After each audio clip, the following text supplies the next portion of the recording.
Assalamualaikum warahmatullahi wabarakatuh. Saya Sri Mulyani dengan NIM 210304145 dengan mata kuliah Metodologi Penelitian dari Program Studi Manajemen Universitas Muhammadiyah Riau. Di sini saya akan mempresentasikan hasil dari rancangan usulan penelitian saya dengan judul Pengaruh Inovasi, Kompetensi, dan Perencanaan Sumber Daya Manusia terhadap keunggulan bersaing pada perusahaan Bank BTN Syariah di Kota Pekanbaru, Cabang Sudirman. Selanjutnya latar belakang. Nah, dari latar belakang judul yang saya ambil yaitu terdapat permasalahan terkait keunggulan bersaing. Berdasarkan hasil wawancara saya dengan Ibu Dinda selaku pemegang divisi sumber daya manusia di perusahaan Bank BTN Syariah Pekanbaru, Cabang Sudirman, mengatakan bahwa permasalahan di perusahaan mereka sebenarnya tidak ada, tetapi mereka merasa harus ada peningkatan di perusahaan mereka perihal daya saing, yang mana perusahaan dari mereka ini adalah perusahaan syariah, perusahaan bank syariah yang mengharuskan mereka membangun keunggulan yang membuat perusahaan harus lebih unggul dari perusahaan bank lainnya. Jika dilihat di Pekanbaru, perusahaan bank yang ada di Pekanbaru itu tidak hanya bank syariah, tetapi ada bank konvensional dan bank daerah lainnya, yang mana membuat para nasabah atau para warga Pekanbaru itu harus memilih perusahaan bank mana yang bakalan mereka pilih untuk kebutuhan mereka dalam waktu jangka panjang ke depannya. Nah, dari keunggulan yang ditingkatkan perusahaan syariah inilah yang meyakinkan nasabah bahwa nasabah ini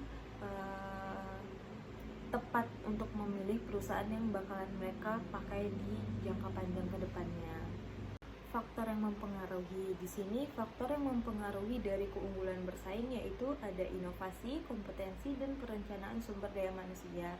Yang mana pengertian dari keunggulan bersaing menurut IASA yaitu strategi yang menggunakan keunggulan perusahaan mitra menciptakan adanya keunggulan bersaing demi mampu bersaing di pasar dengan lebih efektif dan menjadi keunggulan dibandingkan pesaing lainnya. Nah, yang kedua itu ada inovasi.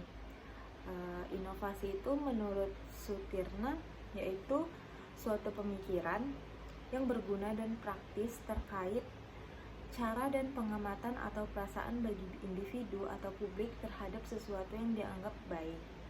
Nah, hubungan antara inovasi dan keunggulan bersaing itu menjelaskan bahwa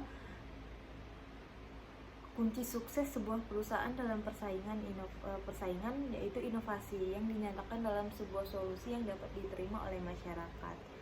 Nah, dapat dinyatakan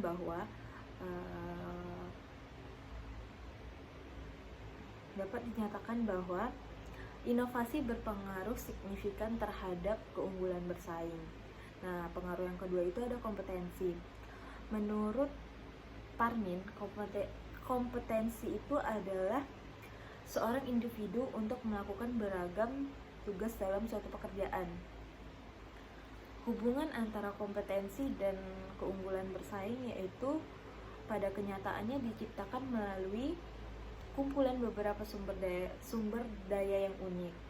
Nah, beberapa penelitian menjelaskan bahwa kompetensi berpengaruh signifikan positif terhadap keunggulan bersaing.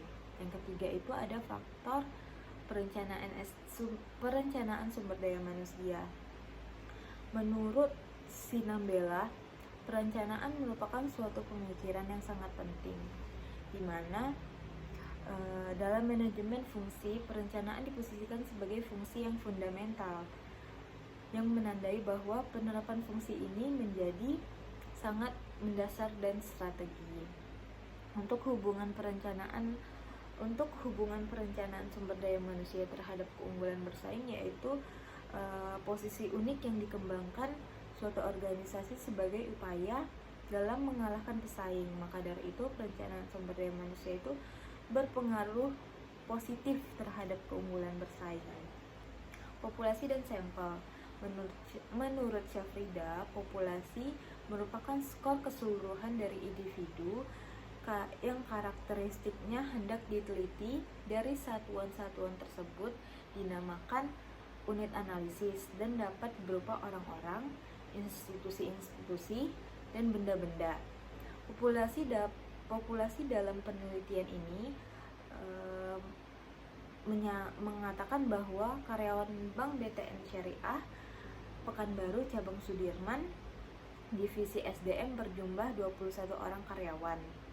Nah, untuk sampel, menurut Sidik, sampel adalah bagian dari populasi yang memiliki karakteristik mirip dengan populasi itu sendiri. Nah, sampel disebut juga contoh. Nilai hitungan yang diperoleh dari sampel ini ialah statistik.